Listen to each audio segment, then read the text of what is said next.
You're right, love. Is the patient awake? No. Patient breathing?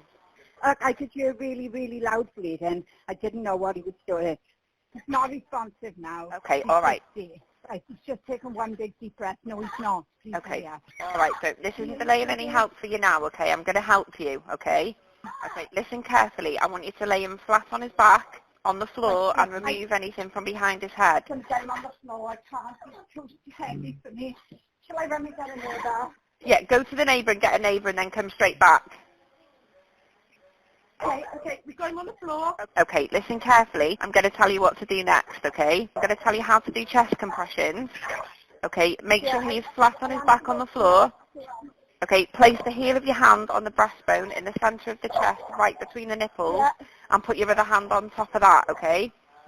I need you to pump the chest hard and fast at least twice per second and 2 inches deep. Okay, you need to let the chest come up all the way between pumps, and we're going to do this until help can take over. 1, 2, 3, 4. Okay, count out loud so I can count with you, okay? Okay. 1, 2, 3, 4. That's it, just keep going with that, okay? This is going to help him now until the ambulance crew arrives, okay? Right, we're going to check his breathing together, okay? Right, when I say go, watch him closely and tell me each time that his chest rises, okay? Okay. Right, start now.